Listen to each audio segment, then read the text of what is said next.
and Karunika Kardak, publisher in Medicine and Lifestyle and Springer Nature, Taíssa Vila, chief editor of the Lancet Regional for Americas, Elsevier Lancet, and Ricardo Antunes Azevedo, chief editor, Annals of Applied Biology, Wiley, who was the vice president of ABEC Brazil. And as activator, we will have Silvia Galleti, my personal friend, chief editor and president of the ABEC Brazil committee that will help us in our discussions. I'd like to acknowledge the excellent support given by the SciELO team and by ABEC Brazil staff that allowed us to be here today. Ladies and gentlemen, let's have fun. Let's make sure that we have a great, fruitful day. Just recalling you all at this webinar is providing you with the simultaneous interpretation tool.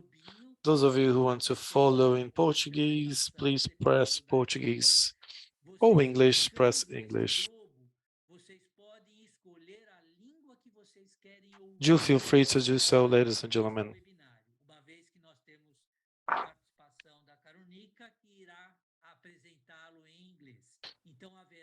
So do feel free to choose your language of preference, either English or Portuguese, as one of our guest speakers will speak in English. I shall pass the floor to Karunika so she can please start her presentation. Karunika, you may have the floor. Thank you. Thank you all so much. I am very delighted to be here, and thank you to SciELO for and ABEC for the invitation. Thank you, Professor Rose, for the introduction to the topic today. I think the questions that you raised about changing an editorial board, succession planning, leadership, and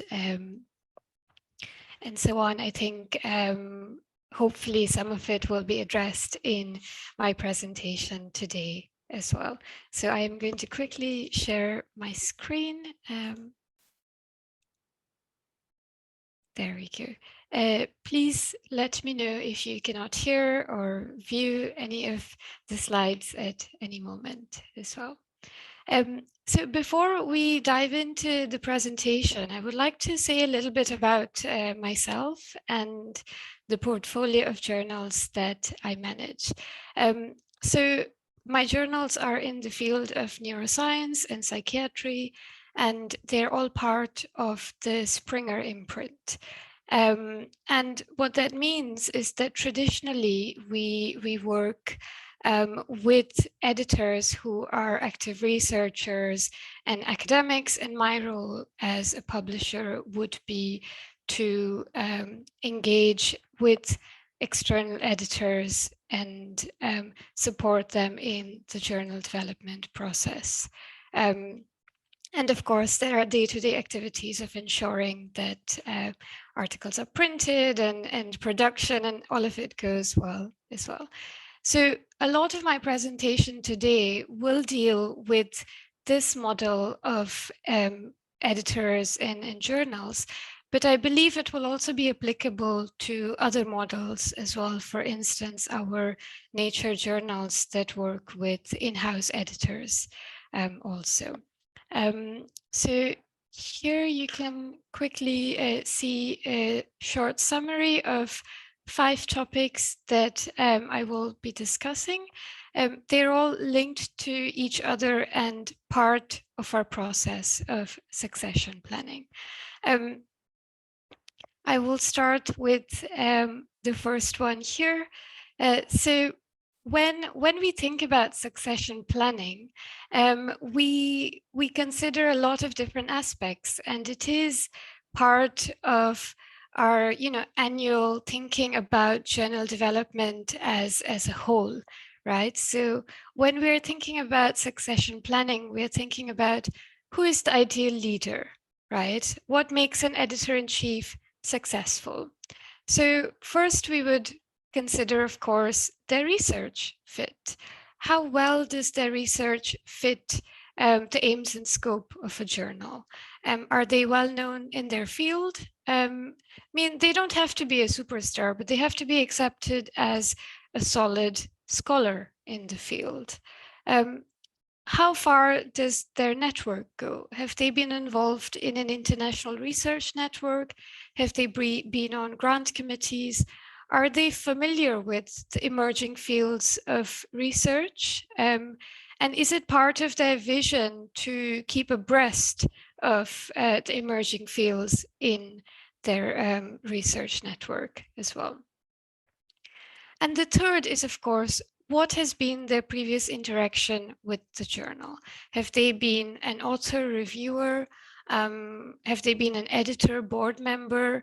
So we want to know whether they're committed to the journal, right? And then the fourth is community development. This is why the journal exists. It is for the community. So are they passionate about supporting research by guiding authors and providing good quality editorial feedback? So when we're looking for or thinking about a new editor-in-chief, we keep these 4 criteria in mind. In addition, the following criteria, of course, are very, very important as well. Of course, they have to uphold research integrity, follow COPE guidelines.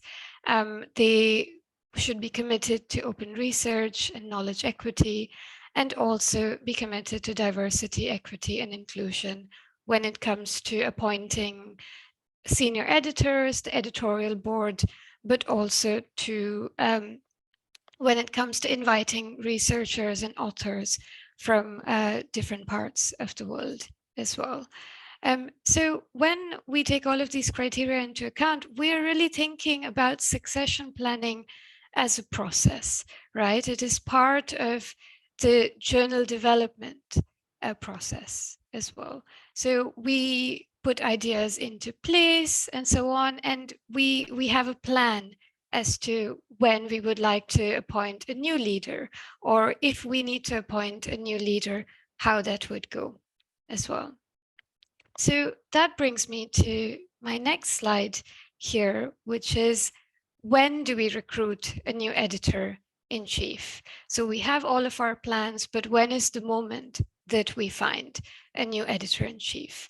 And what are the different reasons that we might need to find one as well? The first is journal health, right? So this is a proactive approach from the publisher, and there are a few reasons that may result in a change in leadership at a journal. For instance, it might no longer reflect the field, emerging topics are not covered, so it no longer serves the community as such. And there's lack of diversity in the board, for instance, and this obviously has an impact on the journal's visibility and submissions and so on. And what is also important is that if research integrity is compromised, if peer review is compromised, we would be then looking to have a change in leadership, right? The next 2 options that I have here are more reactive on the publisher's part. Sometimes, for instance, an editor-in-chief, their term naturally ends. They move on to other positions, maybe within industry, maybe within their own institution. Maybe they get a major grant, which does not leave them enough time, or they have an executive role like a vice chancellor of a university or so on. So this is when the publisher then sort of responds to these instances and looks for a new editor-in-chief.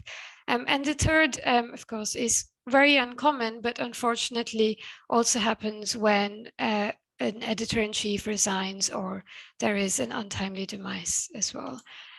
Often an interim editor-in-chief is appointed from the team of senior editors, but eventually we do need to find an editor-in-chief. So now that I've spoken about when we need to recruit an editor-in-chief, I would like to talk a little bit about the different routes that can be used to select an editor-in-chief. Traditionally, I think in the past, it was often the case that the outgoing editor-in-chief would nominate a suitable successor. And then the publisher would approach them and we would then have discussions with them. And then if the successor would agree, there would be an overlap between the outgoing editor-in-chief and the new editor-in-chief as a training period, right? What we're doing is we're trying to move away from this process towards a more all-round approach. So we consider a mixture of the following routes. The first is to approach the editorial board and any affiliated society. Sometimes a section editor or associate editor would become the natural choice to succeed the current editor-in-chief, but we also ask recommendations from the editorial board, from internal editors at Springer Nature as well. And then if the journal is owned by a society, we work in collaboration with the society as well. We also use our own network. So the publishing editor, so for instance, I would connect with potential editors-in-chief at conferences, meetings. I would also engage with researcher networks with the focus on diversity as well. So for instance, there is a network called Expert Women in Microbiology and so on. Sometimes we also have a search committee and there is an open process advertised on the journal's website as well. The third is a data-driven approach. So we often use databases like our own SN Dimensions, Web of Science, to identify top institutions and scholars. And we conduct a field review to look for emerging trends and to identify whether these top scholars are working within these trends or aware of them or so on as well. We do find that citation metrics might be skewed, so we also look at other criteria like downloads and altmetric score as well. So what we're doing is that we're moving towards this combined approach where we consider a mixture of these routes. And the reason for this is that we want to approach and speak to a variety of candidates, taking into account diversity, equity, and inclusion as well. And we want to ensure that we select the best candidate possible to reflect the community also. And so keeping that in mind, now I would like to say a little bit about how we view the evolvement of an editorial career. So when we're selecting an editor-in-chief, we keep in mind that editorial careers also evolve in a similar way as a researcher's career, right? So for instance, a researcher may start off with being an author, a reviewer for the journal, and then they might become a handling editor, maybe a senior researcher at the same time. And the handling editor would be a subject expert and advocate for the journal. And then some of them might become a lab head, an established professor, and then at the same time maybe lead a team of editors at a journal as well. So we are ideally looking for editors-in-chief who are at these latter two stages as well, because we find that they have experience leading a team, sharing knowledge, and creating a vision for their lab or for the journal as well. And these are skills that are really transferable to an editorial role as well. And when it comes to succession planning, we're really looking to engage leaders and editors throughout the start of their careers and then transition them to a leadership role as well. And we also want to know that they've engaged with the journal at different stages in their research careers. So it's almost they would grow into an editorial role and maybe editorial leadership as well. And I'm talking a lot about leadership here because we find that, you know, for an editor-in-chief, leading a team is a very, very important skill. It's almost, you know, like they're an executive, right? And this is also reflected in the new terms that we're using more in our neuroscience portfolio, for instance. So some journals have a principal editor, a chief editor, and so on. So really what the kind of editor-in-chief we're looking for is really committed to building a diverse and global editorial team. So this is the last point here on my presentation. And that is because we view editors and publishers as well as custodians of a journal, right? And the idea is that a leader is only as good as their team. And so we are trying to appoint an editor-in-chief who is committed to building a diverse and global editorial team. The reasoning behind this is that along with the editor-in-chief, engaged board members and engaged editors also act as journal advocates. These editors then use their own networks to attract high-quality submissions to the journal from a global diversity of researchers across the breadth of their field. And this kind of journal is then representative of the many scientific interests of a diverse and global audience as well. And then organically, the journal has a broad readership. It is visible in different regions and its impact in the community also increases. And again, this is organically linked to high quality submissions and growth and so on. But the most important is that it becomes a successful journal for the community.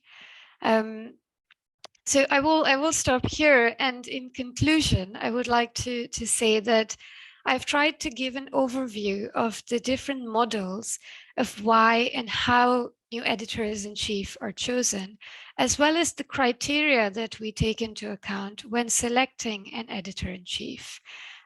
By selecting the right editor-in-chief, we can ensure that the journal continues to grow even during a transition in leadership, and eventually it can become a successful journal and represent the research community to the fullest. So I'll just stop here, but I would like to say thank you for your time, and in my little bit of Portuguese that I know, obrigada. Muito bem. Thank you very much, Karunika. Your presentation was excellent. I love it. I love it.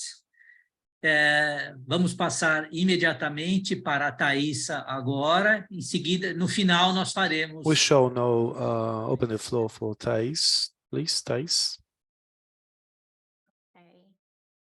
Obrigada, Sigmar. Obrigada, Denise. Thank you very much. Thank you all for the invitation. Peraí, deixa eu compartilhar aqui a minha apresentação. Just a second, I'm going to share my screen.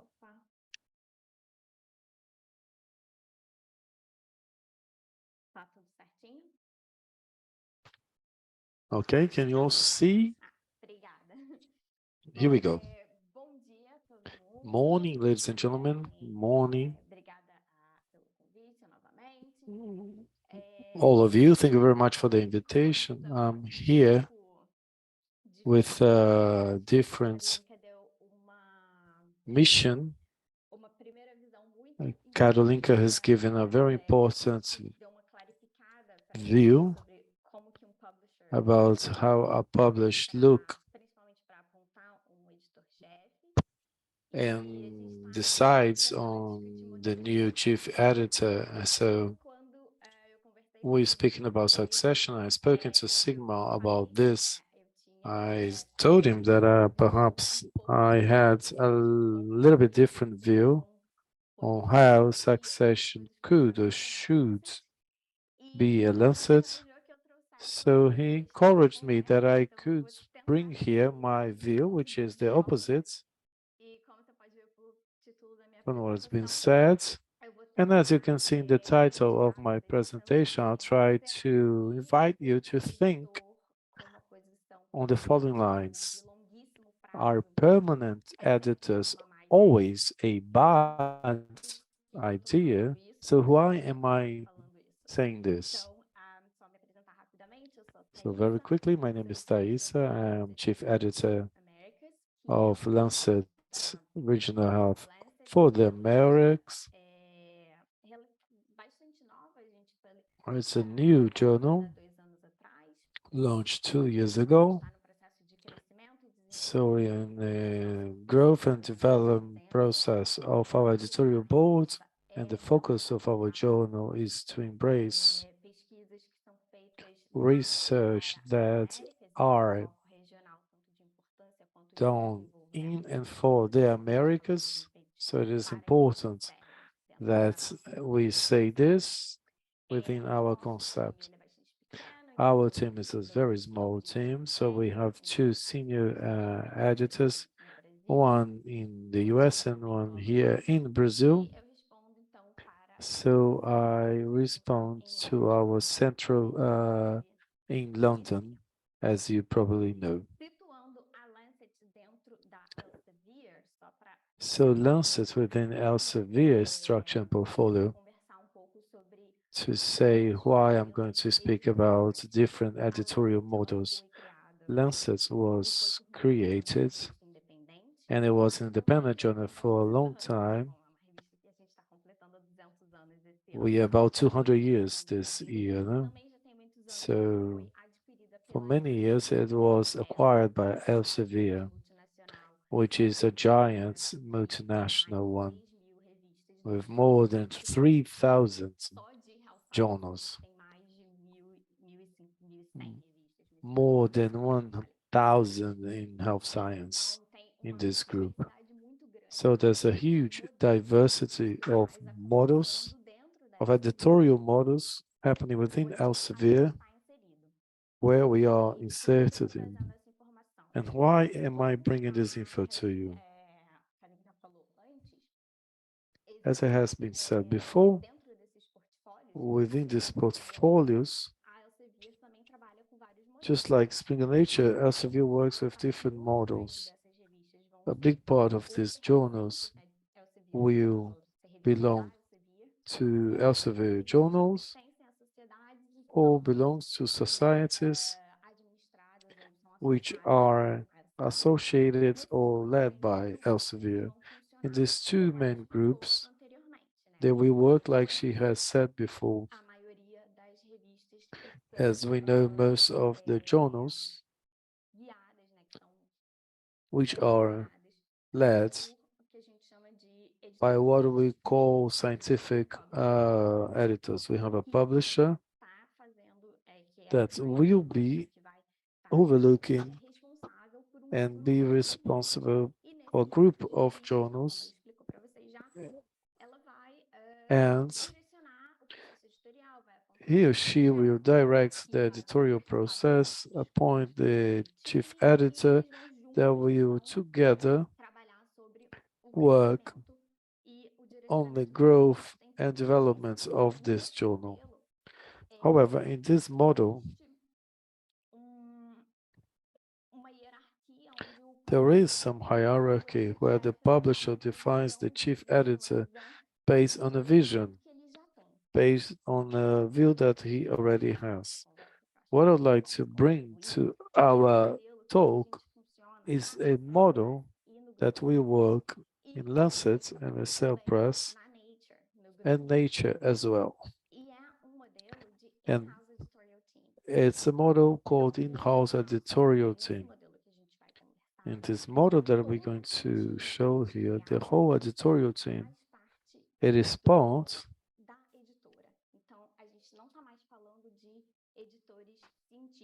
of the company. We're no longer speaking about scientific editor or researchers, of the scholar editors. They are working in partnership with the publisher. No, we're speaking about scientific editors only. And why do I believe it's an interesting model? I'm going to use my own example many times, please excuse me. So within Lancet and within our group journals, all the editorial team is exclusive made of editors, people that are full-time as editors. And we have the possibility of having a part-time, but we will start. We have specific contracts for this, and we have an internal policy to cope with potential conflicts. As you can imagine, we have an additional layer of conflict of interest of people that eventually carry on doing their own research and publishing within the Elsevier group as a whole. And not only in that journal where they work, they become a worker of that company. So this conflict of interest goes beyond that journal itself. It's a more delicate, complex issue, but we have specific contracts for this, as well as good guidelines to deal with these potential conflicts.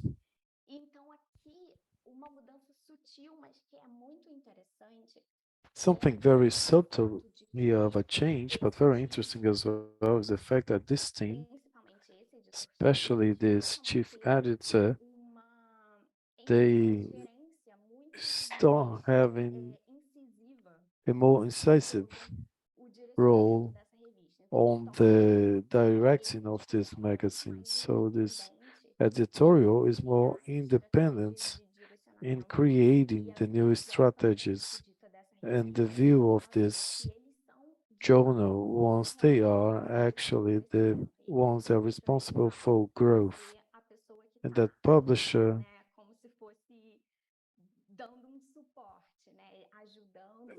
is actually someone that's giving the support, bringing some experience. But the management of this journal is much more within the vision and the strategy of this editorial team. This slide here is a generic one that we use to introduce the publisher, but I will show you that this becomes the role of the editorial team when we think about in-house services. So within, we started as a journal in 1823, and from the year 2000, this is started bringing this new baby, 24 journals, and all these 24 work in different editorial models. We have a hybrid one, subscriptional one, and golden open access. But all of them work within the same model that I have explained, where the whole team, the whole editorial team is actually hired professional editors and not scientific editors. So to instigate and encourage you, I brought you two good examples. Richard Horton was the editor-in-chief for Lancet for more than 20 years. Before that, he was a senior editor and executive editor within the same journal. Richard entered Lancet in 1990, 4 years after he graduated in medicine. He developed his career as an editor within Lancet until he became chief editor, where he's been for many, many years. which is the topic that we're trying to discuss here. And if you look at this 20 years that Rich is leading the journal, you manage to see very clearly how he managed to give his view of how the journey exists in its social role and its scientific role within medicine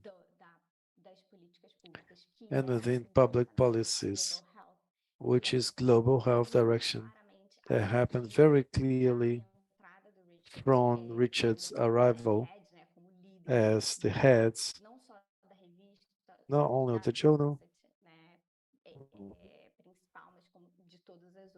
for Lancet, but for all other journals as well. The real impression of his view within the group is very clear from his trajectory within the journal. And this was interesting because we can say and think that today, after all these years, it's very possible that this framework is sustainable regardless his presence. But this would not happen if it weren't for this solid trajectory.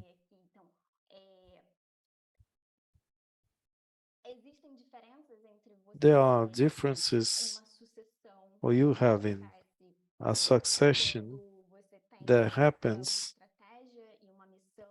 when you have a strategy, a mission very well built for many, many years, and this succession actually happens, or if you print out in the sense that you create an early succession system without this framework of what that journal means and wants to be. My second example is David Collingridge, editor-in-chief of the Lancet Oncology. He's been with us for more than 20 years.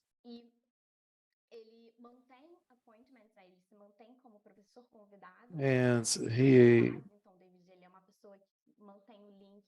he keeps the link with the scientific community, and he is the personification of Lancet Oncology. There is no event that people look at my badge and say, oh, is David here? In other words, he brings with himself this alignment. And this can be very interesting to build the good reputation of your journal from the reputation of that person that built this solidification as a reference. So within our group, the construction of the chief editor is a construction of reference. The idea is that that is the person, that's the reference within that topic associated to that journal. So we have that intention of association. But obviously, there are different things to take into account based on this model that I brought to you. I can bring a lot of positive pros, including the controls of this editor has based on all this editorial process, the time it has to dedicate so the relationship with the authors is the best possible. On the other hand, we need to take into account that there is a greatest distance that's happening in everyday life. Once you're not within what's happening every day, and it's an expensive model. We're speaking about remunerated work. All editors should be remunerated because it's a job. Enfim, então, só para trazer, eu queria também trazer como que isso acontece para a gente, né? Então, eu disse para você que os So how does this happen to us? I said that our teams criados para trying to be created de longo prazo, to be long-term mas ones, nem sempre isso vai acontecer. but not always will this happen, actually. Muitos percalços ou motivos para que We have a lot of reasons this will not maintain. ter problemas de ética, problemas We de can have problemas ethical de problems. direcionamento não alinhado We can have problems of directions not aligned to the mission. a gente tem uma preocupação muito grande com We're really concerned about diversos e globais. diverse and global Pode teams. existir, né, momentos em que esse alinhamento perfeito There se can be desfaz. moments that this perfect alignment is E broken up. quando isso acontece, o nosso plano, né, de, como se diz assim, não, nosso processo sucessório, So when this happens, our succession ele process não is é necessary. comum, que aconteça de maneira It's ativa, not as common that it will happen actively, pelos especially with para vocês. the chief A gente editor. já viu isso acontecer em revistas This tradicionais, already happened in journals that work with similar e systems.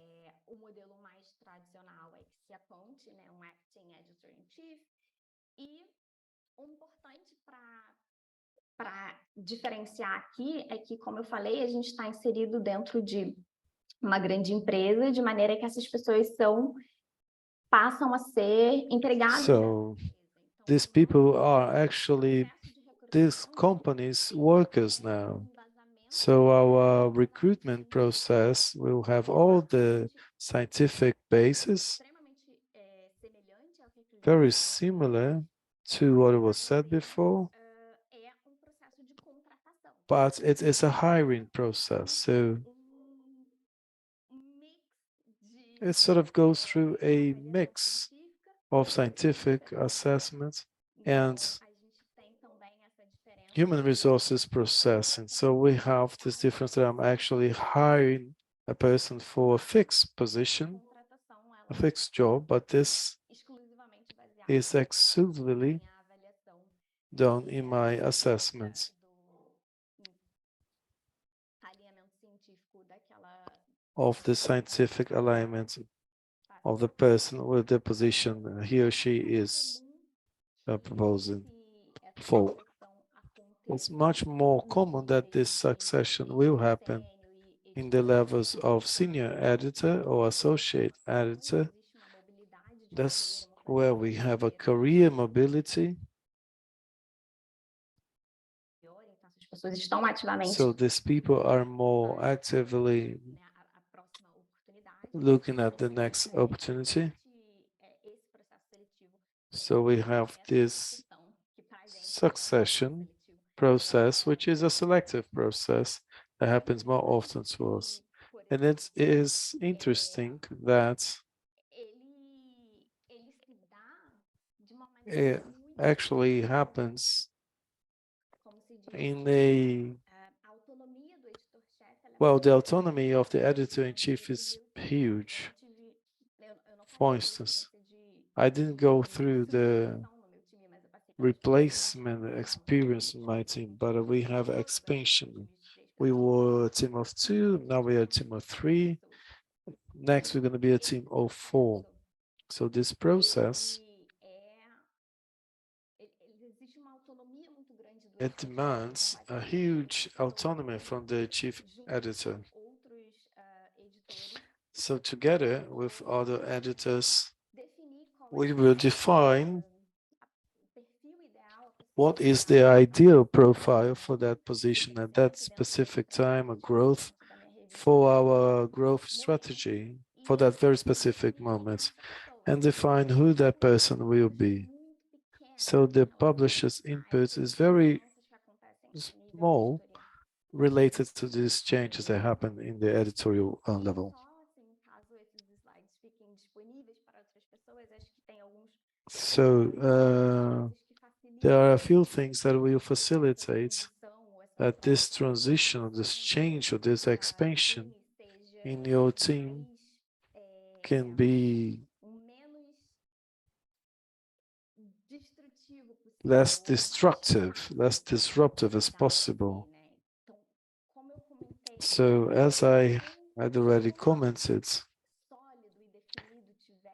the most solid your mission and your growth strategy is, and the reason for the existence of that journal is important, who you serve in scientifically and socially.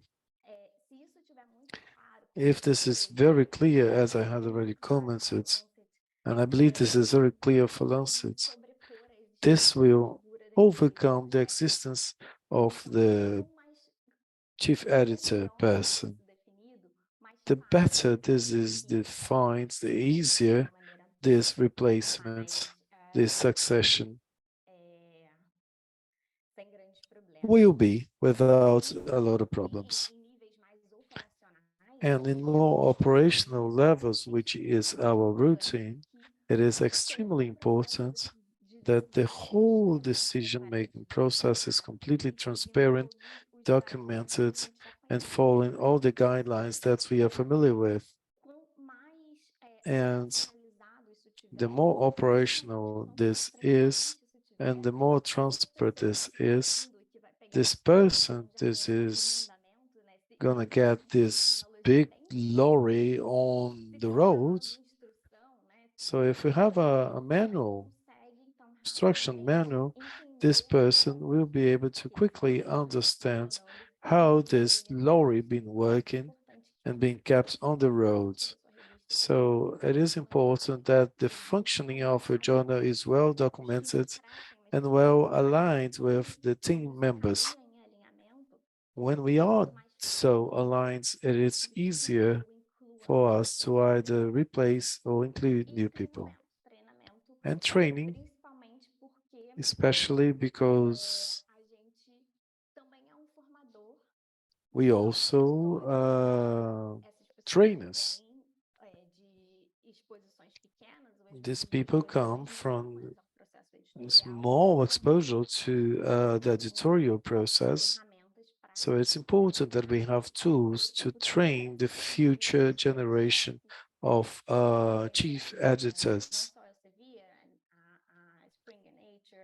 Not only Elsevier, Spring and Nature, but the all big companies, they will have their own tools and guidelines and support stuff for the editors, which are very, very, very interesting for these transition periods.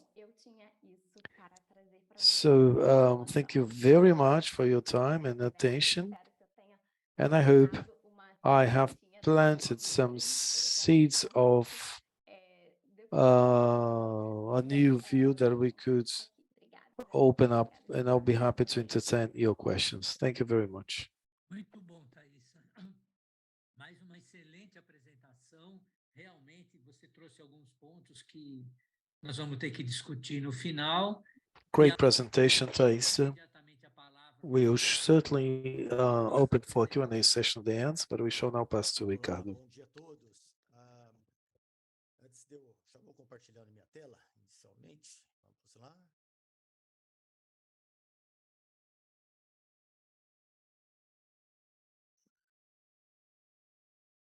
Estão todos só queria saber se vocês estão.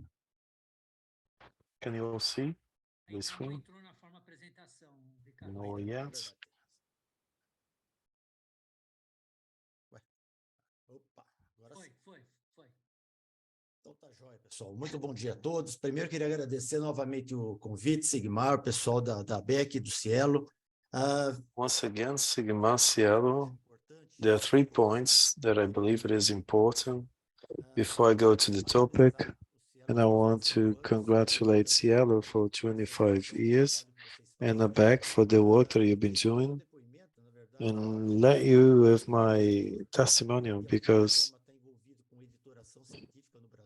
Those of you who are involved with editorial in Brazil will have to thank SciELO and ABEC. Both these institutions were absolutely key to change this process of editorial in Brazil. No doubt about it. People who were in contact with both these institutions had to work together. Know this really well. Congratulations, ABEC and SciELO. Also, I'm not here to speak on Wiley behalf. This is going to be a different presentation. And my mind is going nuts with these two presentations because you did it very well, got it very right in your invitations because they were very brilliant presentations with different points of view. Thais is valid, all of them are welcome. And that's how I see it, Thais. It's not a disagreement, but it's complementary. Everything that you have said, I will now speak about a journal, a situation that you have perhaps mentioned, but I will bring the particular case. When Karunika commented, for instance, two words that I believe they are key before I start my presentation. Well, three key words that I consider for me that you have, the two of you have already commented. The chief editor doesn't have to be a chief, it will have to be a leader. That's how Karunika started off the presentation. Also, I normally say that commitment is key. You need to be committed with the journal. You must be committed, fully committed. This degree of commitment has to be very important, key in this process. And last, maybe it was not mentioned, but it was included in the presentation, is the mentorship. You, as an editor, you need to work, guiding, working together, being a guide for the editors that work with you and the new people. Reviews as well. This said, I will show you the process here. I would like to bring some information to you here. I'll try to be very brief. You will have these slides available to you later on. But I'd like to tell a little bit about the history of this process. First, I'm the chief editor of Annals of Applied Biology, 109 years old now. It was created in 1914, as you can see, by what we call the Association of Biologists, and approached Cambridge University Press to publish the first issue. And I brought you something very curious here. The first 600 copies of the first one were paid in May, and it cost 240 pounds sterling, so 9 pence. We're speaking about 100 years ago. From 2004, all the production, market, sales, distribution was done by Blackwell Publishing. Obviously, it already changed, some names have changed, but importantly, to do with the aspects in the last two presentations was mentioned is the fact that Annals of Applied Biology is a journal that belongs to the Association of Applied Biologists and not to the Wiley. Wiley is just the publisher of the journal. So let's make it very clear now. Obviously, after this period, there were many changes to what we know today as Wiley. Blackwell, then John Wiley and Sons, and today we call it just Wiley. Very quickly, this piece of information here to you. just to show you this dynamics. This was in the year of our centenary. We published different special papers, editorial ones, and the one that opened the year was this one here. And we can show you the dynamics of the number of papers published. Now we are about 70 a year. So we reached a standard that we believe it is adequate for our intentions.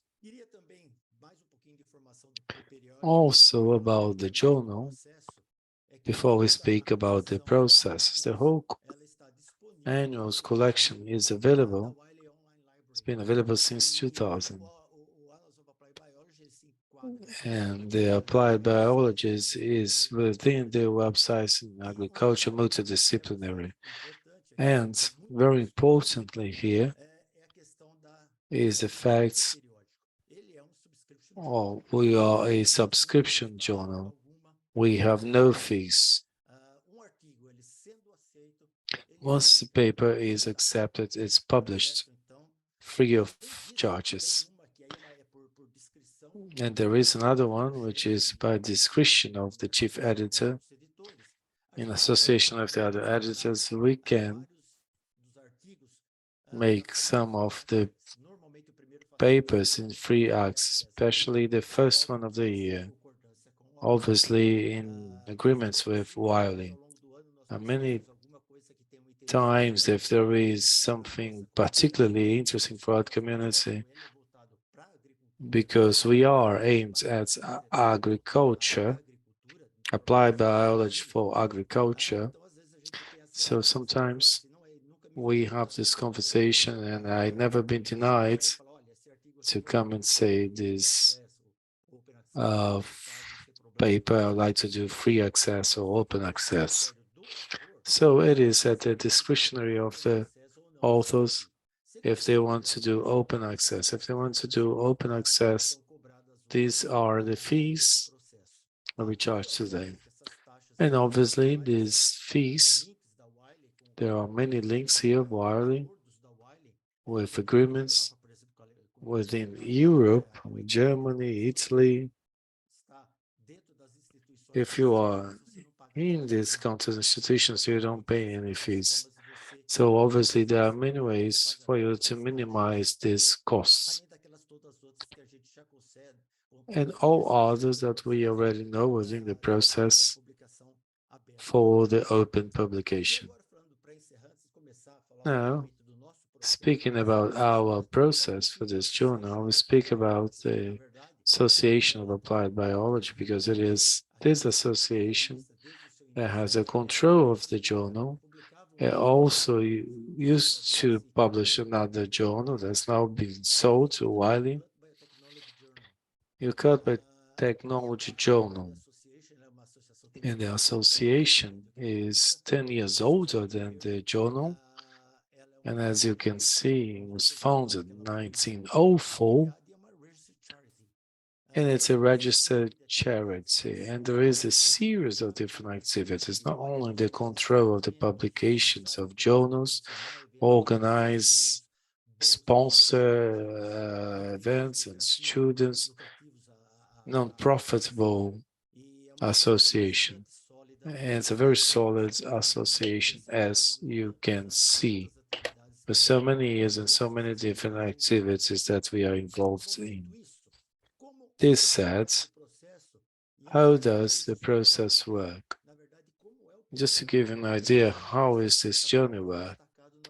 And this was highlighted in the previous talks, because we are obviously one of those models that already exist and which are adopted by many other companies as well. So my history here, I was invited in 2006 to be associate editor. 1 year later, I was senior editor, that I was for 13 years. And in 2021, I was editor-in-chief.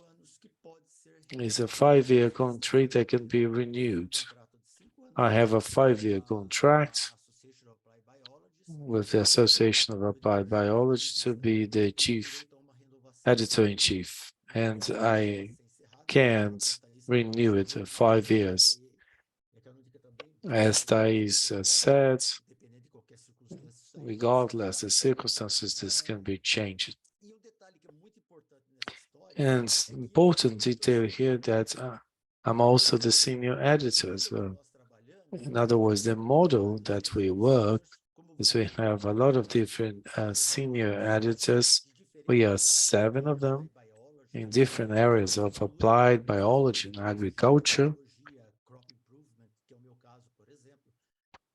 I belong to the crop improvement sector, but each one of us works as an individual editor-in-chief. All the scientific decisions are held individual. For instance, the plant virology will decide whether or not to accept a manuscript. So my role as editor-in-chief, I am the editor-in-chief. I will not interfere, for instance, in the decision of our colleague from virology or statistics, whatever. These senior editors, they are 7, and our contract is a 3-year contract. Obviously, I am remunerated just as well as the senior editors.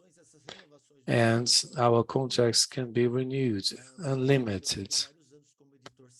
I was for many years a senior editor, and obviously it's a scientific work of counseling the journal in the different ways.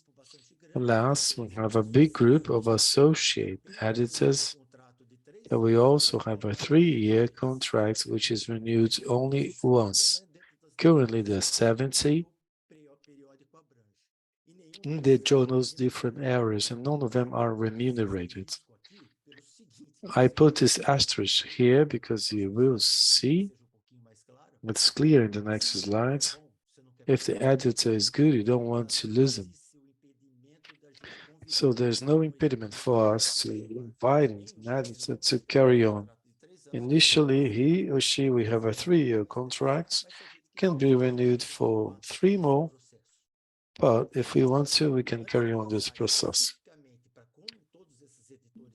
Before we go specifically on the succession process, I wanted to show you our model to help you understand this succession model that we have.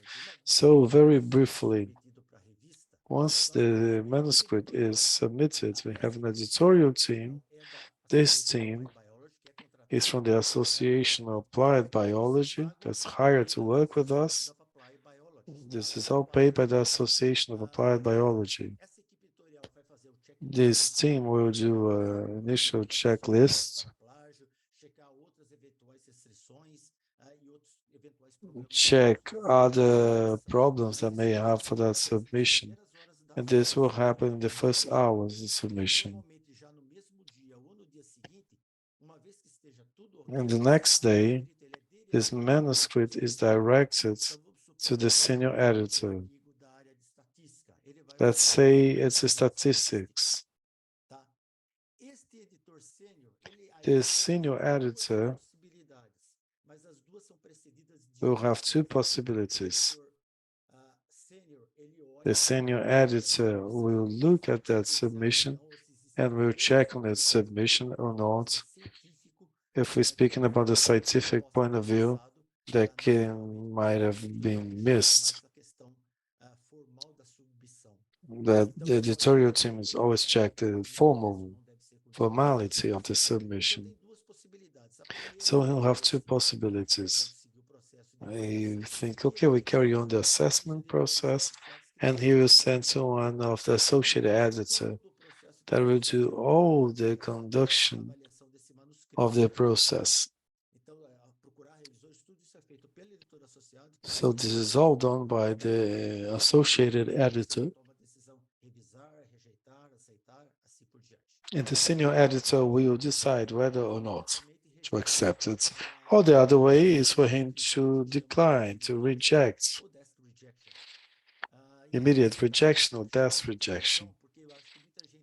Normally called as attention here because people normally say reject.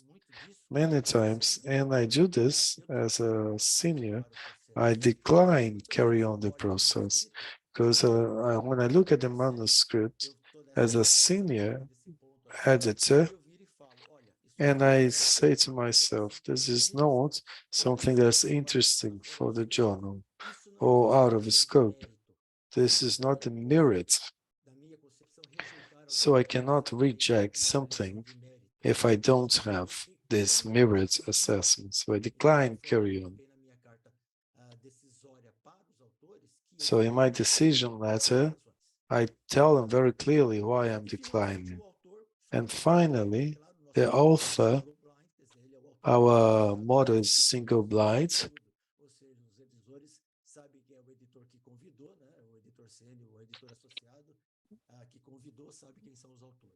So the author only have access to the senior editor. Now, coming to the succession model, the way it was done up to 2015 would be pretty much the model that's already been commented. It was a discussion between the members of the editorial board, and people would ask, oh, who is interested? And then you would discuss and the person will take the position.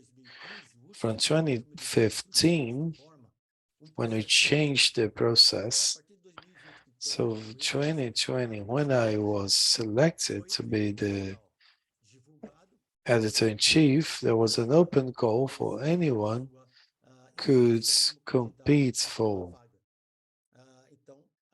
could apply for. So we would have different people as candidates. And so we did two things that are necessary. We needed to have the curriculum, and we expected people to be from the field and vast experience with publication. This has already been presented before me. And this is the minimum that we expect. And we also have to have a strategic plan for the journal, which is a 5-year plan with the aims, targets, visions, ideas, candidates we have for the journal. Once this is done, we go through analysis and the interviews. All the candidates were interviewed and some people took part. The publication officer of the Association Applied Biology officer representing the society, and a publication manager for Wiley. My interview took about an hour and 40 minutes, and once this process is held, obviously it's going to be a meeting between these people to do the analysis and appointment of the new editor-in-chief. So the name is appointed by the publication officer to the board. When the board will vote in, decides, and finally appoint the editor-in-chief. Once this is done, and once the person has accepted the job, we sign a contract, a 5-year contract, with a possibility of one renewal. And Taissa had already mentioned this before, that when the editor-in-chief is selected in this new model, the process was the first quarter of the year. And once I was selected, I started taking part in all the activities together with the editor-in-chief, the outgoing. In my case, it was 8 months that I worked with Simon Leather, all the editorial team, Wiley, taking part in the meetings that will be going between this group, already part of this road. And I was member for many years, but this experience was great because it was a very good training opportunity for me. So what do we have to do in this thing? the editor-in-chief, the association in Wiley, we have periodic meetings. We have quarterly catch-up meetings. So I need to show them a quarter report, discuss all the points, needs, and it's always very good. It's always been very good to work with all of them. Obviously, Wiley is impressive, the amount of reports that they generate to us about the journal, and this helps us a lot to take some decisions. And with respect to the other editors, the succession process is a little bit different, actually very different. The senior editors, as I have mentioned, they have a 3-year contract with unlimited renovations. But the choice is normally done by the other senior editors, by the editor-in-chief, and the consultation to the editorial body.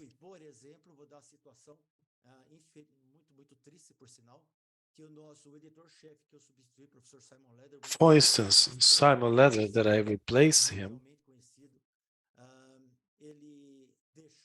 unfortunately, he left, and right after that, he passed away. And obviously, we had to replace him.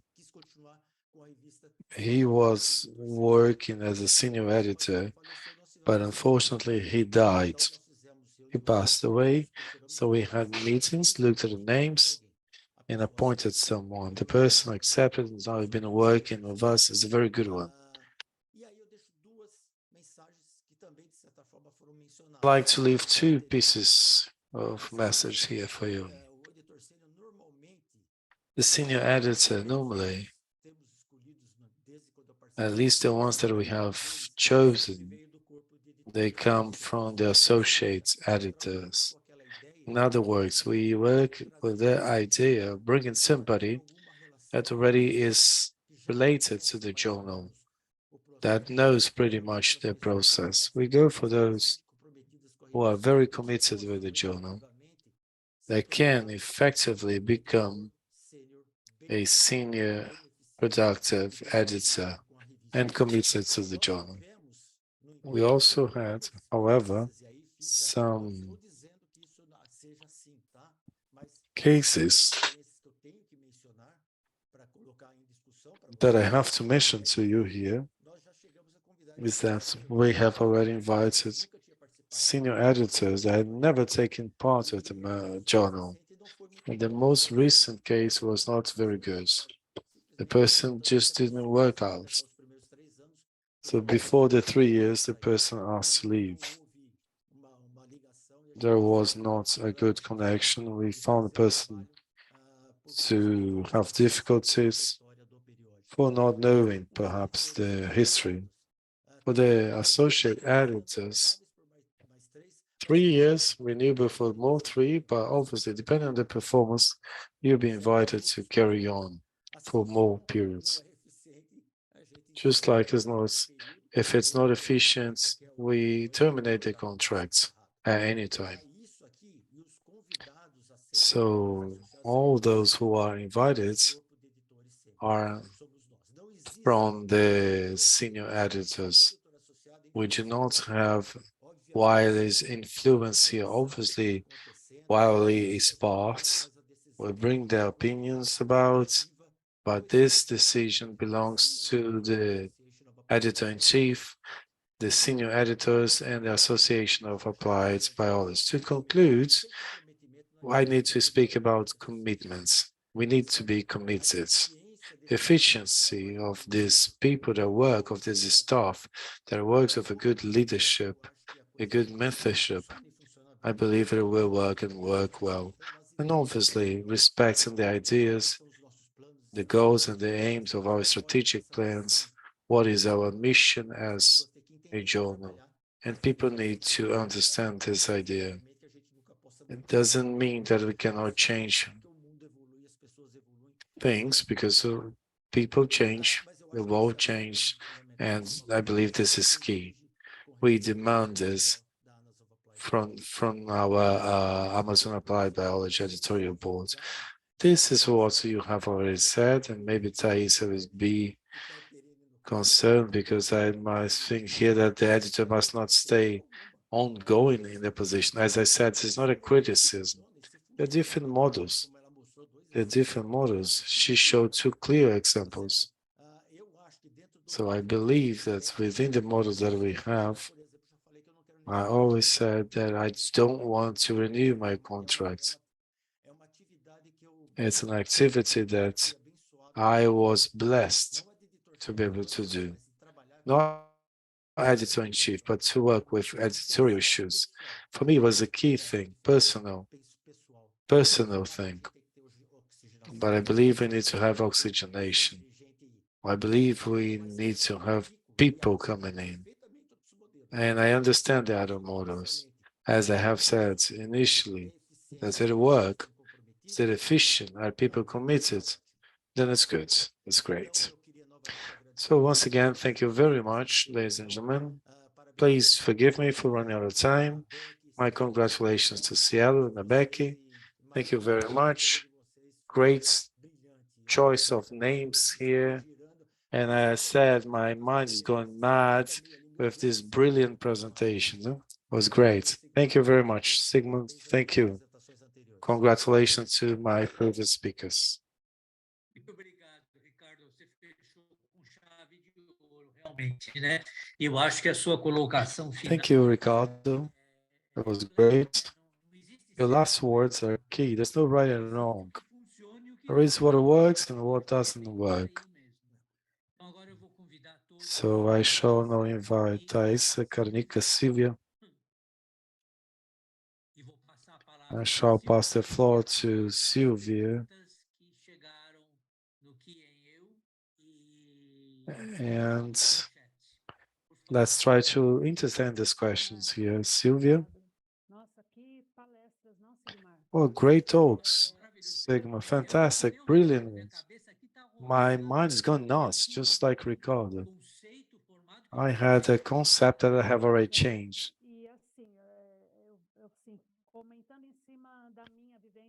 So commenting on my experience as an editor, in my journal, we're not connected to any commercial company, so my reality is completely different. I'm not sure about those who are following us today here, but if you could please share with us, I am alone here, I'm lonely here, or maybe I have some others who are similar to me. So we see that the succession process that you brought to us, the three of you, is a business plan, it's a business model. Very well established indeed. And we see that they speak about human resources, that it goes through the human resources departments, and we do not have this in our reality. You've spoken about signed contracts. We do not have this in our reality here. At least I never heard of here in my reality. But it's a great, interesting experience. Think more. Can I please ask a question to the three speakers? Please do it. For the three speakers, please, just out of curiosity. So you have shown the selection criteria for the editors or for the committee. You have spoken about mandate, you have spoken about the terms. But the way you run these processes, do you have any statutes, by law, and internal regulations from the journals or from the company? And also, do you also have this in your journal guidelines? So when a person is to submit a paper, does he or she know that this journal goes through this process? That you're not speaking about a lifetime job for this editor-in-chief. Taissa said here that the process is transparent, is documented, fully documented, that follows guidelines, but I was wondering here, who will have access to this information? How is this shared? So if you could please share with us, I'll be very thankful, because I understand this is now part of the journal development. It is within this journal development. So the journal I belong to, it belongs to SciELO Brazil. We know that we have this new word about the journals presenting and development for the next years. So I understand that we will have to speak about this soon. So I was wondering from you guys, if it exists and where it exists and who has access to this info.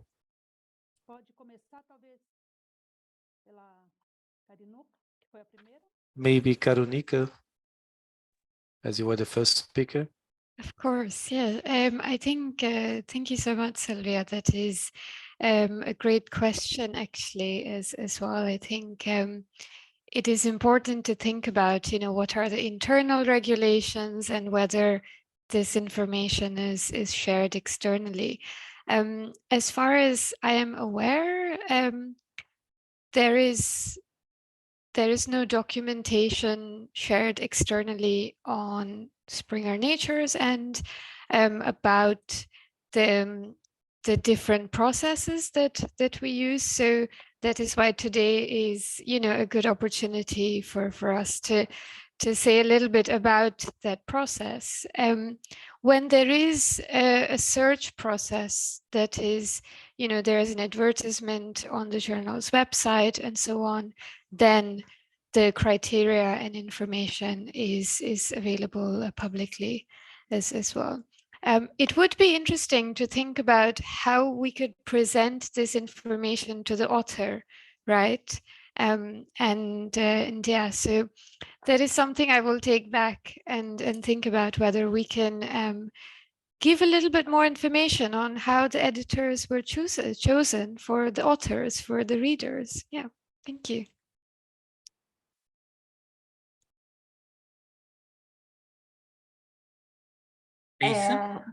Obrigada, Silvia. Thank you, Silvia, for your question.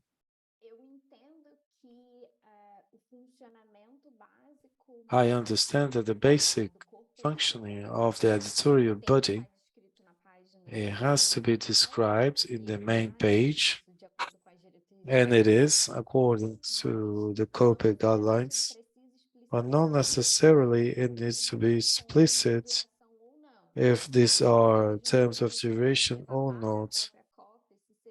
Perhaps we can take this to the COPE.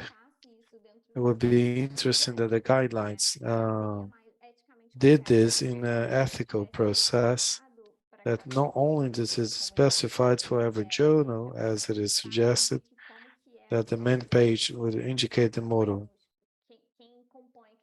who are part of that editorial board. But it doesn't exist. We do not have the expectation that this definition of validity is there. And I agree it is important. So it's interesting that when you are there, deciding whether you go for A or B journal, this will impact or can impact your decision. This is ethically interesting and easy to understand. And similar to what Karunika said, this is very clear in all levels of Elsevier. When you're looking for someone, when you're searching for someone, we are open, as I said. This is a human resource process because it's a position that's open with all the descriptions, and you have the description whether or not that is a long-term contract or fixed-term contract. This is made clear when this position is open to be fulfilled. But these are two different things, I believe, and perhaps we're not doing very well in the first one. And I have a question here for Ricardo, because you said that you don't do this process. You do not open for community. It's an internal regimen, right? Isso mesmo, Taissa. Muito rapidamente, eu vou comentar também a questão da Taissa. Okay, yes. Everything is documented, Silvia. I'm not sure if you're aware of, in the United Kingdom, they changed their charity regulations about 2 years ago. There were some changes for the redefinition of the different associations in this denominations related to charity. This has made this process more robust of documents and everything, but the association was already very efficient. We always had everything documented. All the current contracts of the editor-in-chief and the senior editors, not the associate ones, we do not have a contract because they are not remunerated for this. So this is made very clear. So this is all decided by the Association of Applied Biologists. Wiley is not part of this. Wiley is aware of this, is aware of the process, and the Wiley can give an opinion, but it's not defined. It works really well. The experience that we have in with Wiley has been great.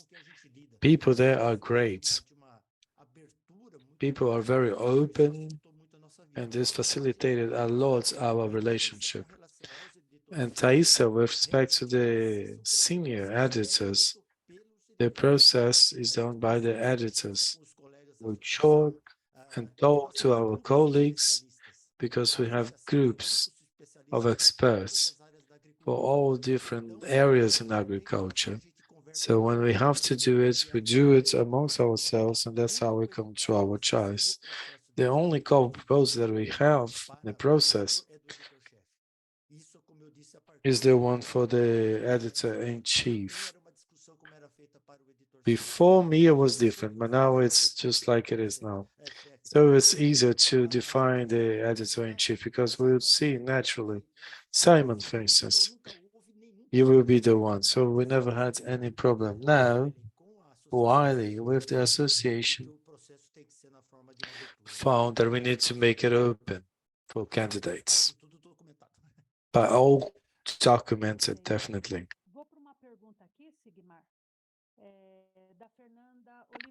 I have a question here from Fernanda Oliveira for Ricardo.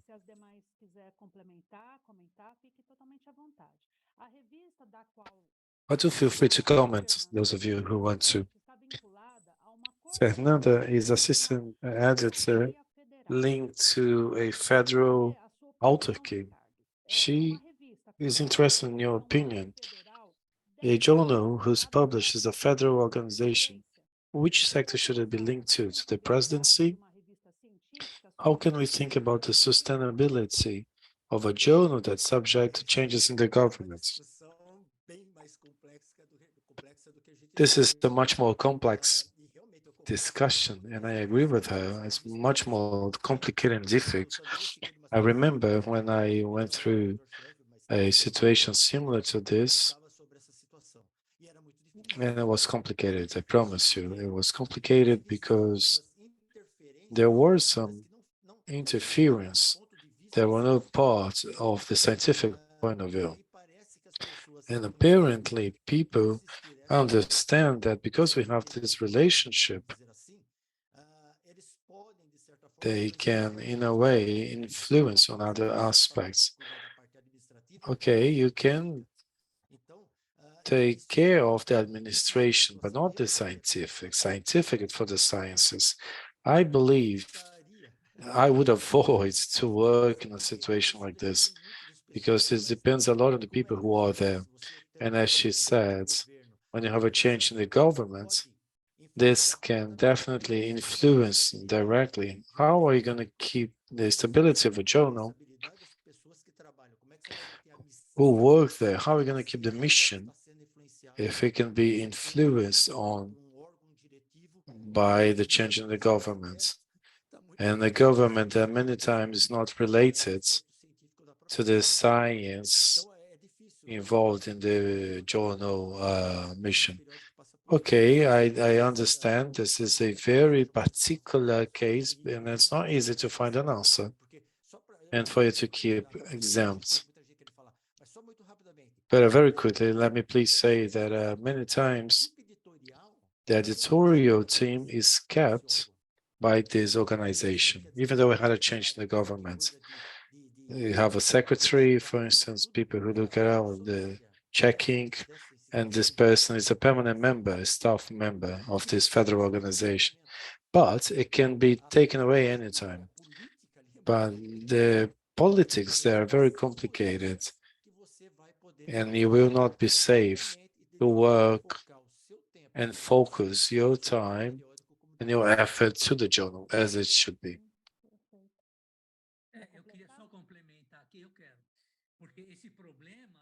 Well, this problem, Ricardo, is not only of the federal autarchies. It does have to do with the class association, like the medical associations, that they sold the journal to Coca-Cola. And the editor-in-chief said, oh, what happened here? Coca-Cola is going to sponsor us. Coca-Cola is bad for our health. And he left, just left. But the association said, well, we need support, and Coca-Cola wants to give the support. Welcome, Coca-Cola. So my question is, what would be the publisher's interference in the maintenance of the journal? Ricardo has already said that Wiley does not interfere. What about Lancet in Springer Nature? Taissa, can we hear you first? Okay. For us, the interference within the editorial decision level is basically zero. The editorial body and the editor-in-chief are completely free with respect to all the decisions related to scope, scientific validity, or the direction. The relationship with the publisher starts off from the direction of the journal, the expectation that publisher will have for that journal, for that specific year. Of course, I am sent a set of metrics to be followed. What we happen that you manage to bring through all the year. In our case, which is a recent journal, we have associated metrics. We assess our presence, how much we have reloaded in downloads in all countries, how much we are managed to expand the visibility of our journal. We have a lot of metrics associated to the growth, and there is an expectation of the publisher of how much we will advance in that year regarding published papers and expanding the authors and diversification of the authors. And for them it's seen as market, and for us it's seen as whom we are serving regarding authors. And this is where we finish the influence of the publisher regarding Lancet. I'm not sure about the Elsevier publishers with the other journals that belong to the company. But with respect to Lancet and SciELO, this is pretty much what I said. So the body will have control.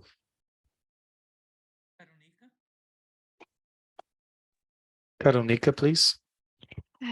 Yes, I think that's a great question, actually, and I would just echo Taissa's words. That our editors have, complete editorial independence, of course, when it comes to the articles, the science, and and so on, and that is ethically something that is very important for us as publishers, right? That science comes first.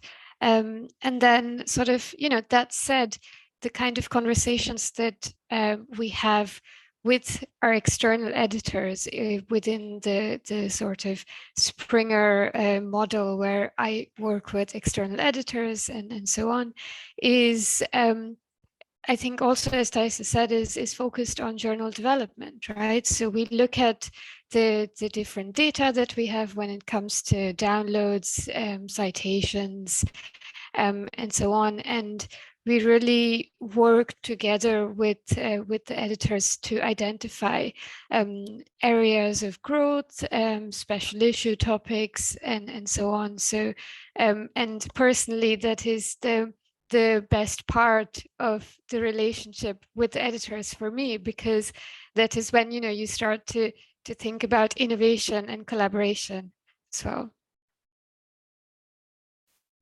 Ricardo, você quer comentar alguma coisa? Muito rapidinho mesmo agora. É perfeito os comentários anteriores. Okay, perfect. But just to leave it very clear, Wiley, it does have a direct participation in everything that happens. I even mentioned when I was speaking about our catch-up meetings. As Taissa was speaking, I just opened a file that Wiley sent me. It's 28-page data about the journal in 3 months, who published the authors, etc. So you sit down and then you talk. They do not impose on anything, but it's an open field for discussions.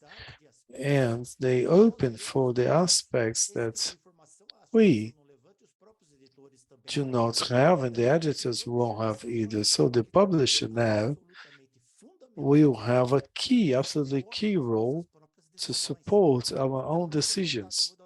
And this is fantastic. I'll leave you with an example that I believe is wonderful. Taissa and Karunika, maybe you're familiar with it. Wiley changed our submission with now the Brex templates. And we were invited here to be the model to start off, to be the victim, as it were, to start off this process. Let's test with you. Do you agree? Yes, it was fantastic. Weekly meetings, testing this system. It was great. This kind of support that the publisher brings us is key. This makes our work much easier. Thank you.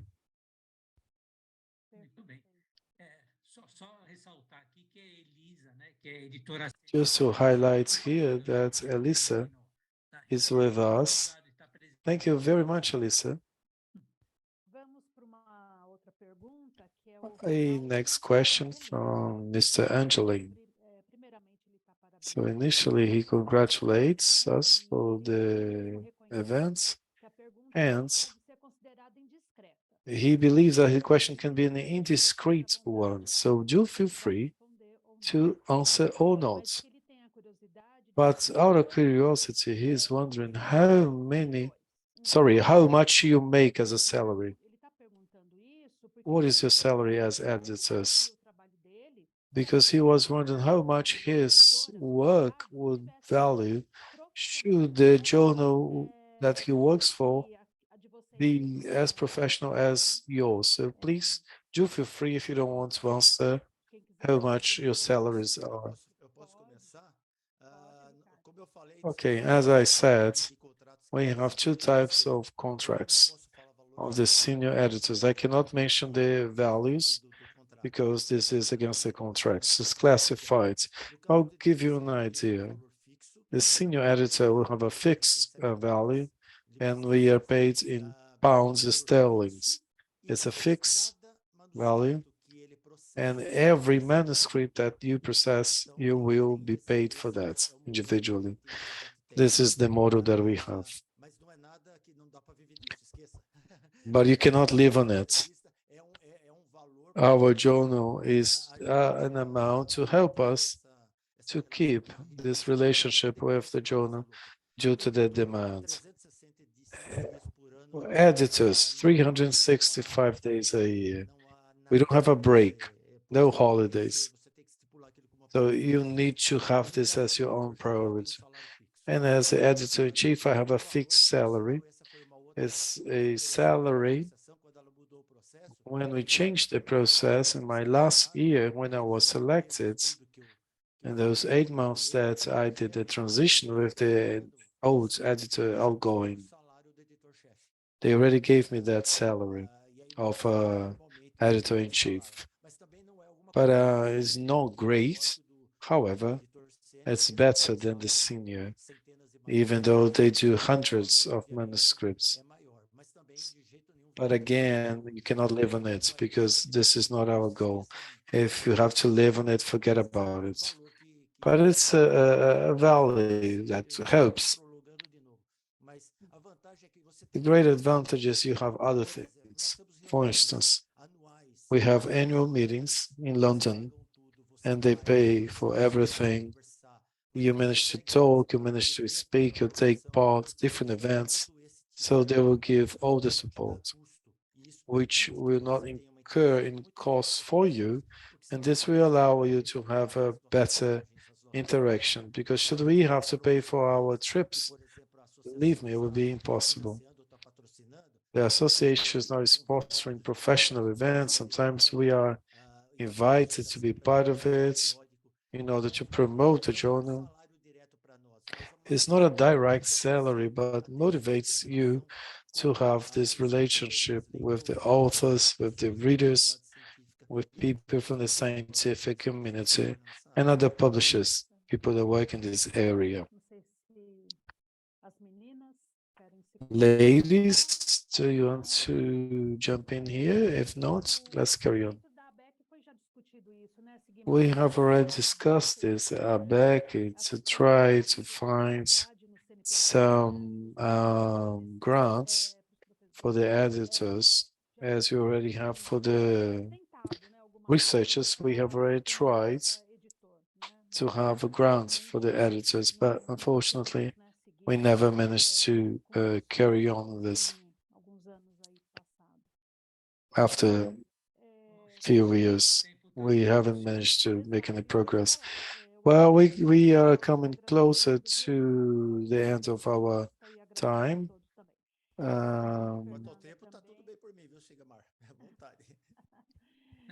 O tempo é o tempo que nós temos do webinar, tá? Eu sei que por vocês nós continuamos. I know we could be speaking here forever, but we only have a few more minutes.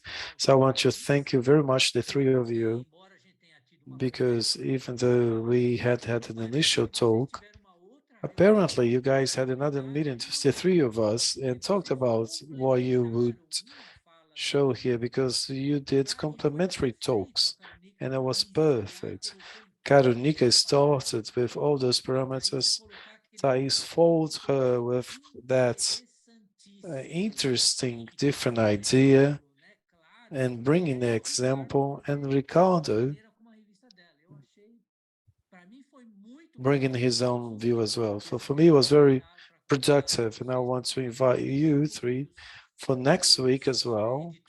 Let's listen to what SciELO editors can say to see what the reality in Brazil is, because we brought here a reality which is not the reality of most Brazilian journals, but what you have presented here was extremely important to base our decision-making processes in Brazil and other Latin American countries. Thank you.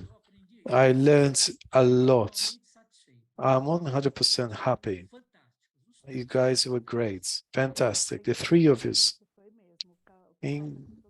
undoubtedly, yes. And for next week, we will have not only the journals from Brazil, but also from Argentina. So it will be the SciELO Network. Same time, folks, 10 o'clock Brazil time. So we're going to have 4 guests also sharing their experiences here. And I believe it's going to be just as good as today's.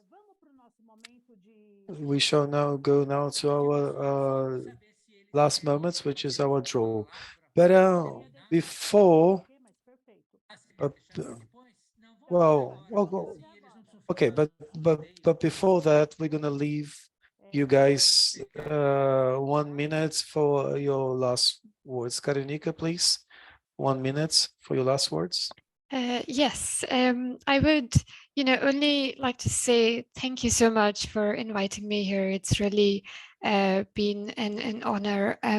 I have only been at Sao Paulo, I think, where the September conference is, right? I've only been there once on a flight, so I hope to, visit at some point. It was really great to engage in the discussion and hear your questions. So thank you so much. Karunika, eu faço questão absoluta, você estando aqui em São Paulo, de nós irmos tomar um café junto com a Mariana Biogoni, que foi a pessoa que a contactou, para que a gente tenha oportunidade de conversar pessoalmente. Assim mesmo a Taíssa e o Ricardo, com quem eu tenho contato mais constante. Taíssa? Thank you so much. Bom, só agradecer de novo. Thank you very much. Thank you very much, SciELO. Thank you very much. Thank you. It was a great opportunity. It was very productive, very fruitful. I learned a lot. Thank you. It was great. Any questions, too? Feel free to email me. All right. Thank you very much. SciELO, Sigmar, Silvia, congratulations. SciELO, congratulations for the 25 years. And again, reinforce what I said before, the work that you do for the good of science and publications in Brazil. Thank you. Thank you, ladies and gentlemen. Thank you for your questions. And thank you, Taissa and Karunika. It was an honor and pleasure to work with you guys here. So my head is spinning, my head's gone mad. It was great. Fantastic, your presentations. Congratulations. Fantastic. Fantastic. Winning the lottery here today. Thank you very much. Thank you. Yes, we did. Thank you, ladies and gentlemen. Thank you, SciELO, for the invitation. Thank you for being here together with the ABEC team. It was great. I'm very, very thankful for your presence here. It was very successful, I believe. Next week, again, I'm going to be moderating, and I will reiterate the invitation for those of you who are interested. Now, part 2 of this debate. So before we wrap up, we're going to have a draw. Roberto is going to help us with this. So the first 2 books, let's see who the winners are going to be.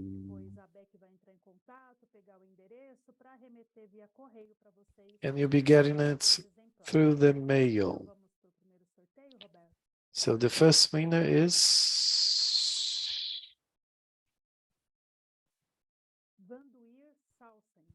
Mr. Salson. Mr. Salson, you are the lucky winner of this first gift. As I said, we will contact you. Congratulations. Next, please.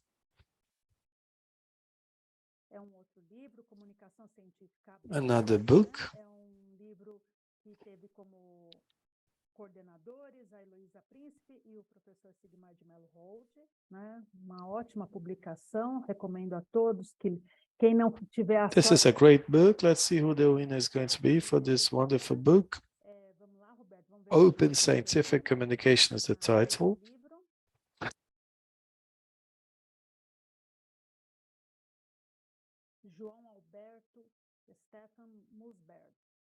Mr. Munzberg. It's the lucky winner.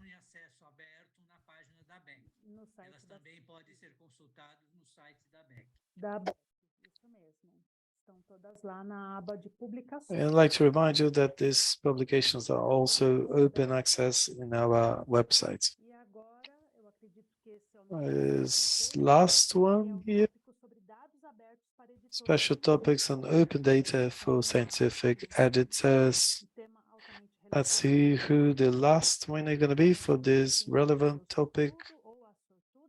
Let's see who the winner is. He or she is going to be Mrs.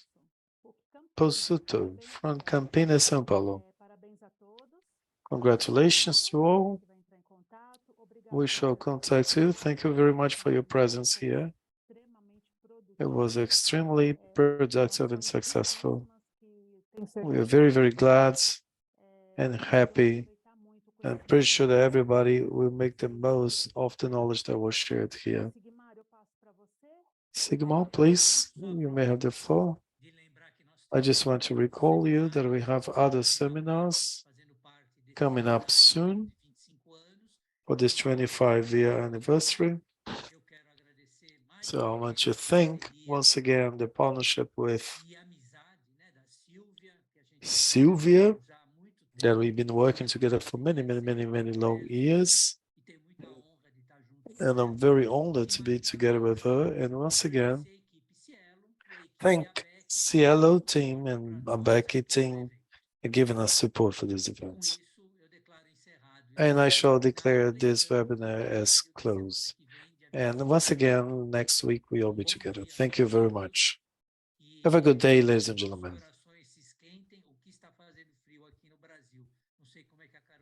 It's cold here in Brazil. What about Amsterdam, Karunika? It's very cold here. Hope you're hot there. Yeah, it's maybe 15 degrees and it's not raining, so it's springtime. Yeah. That's quite cold for us. Yes, yes. Yeah.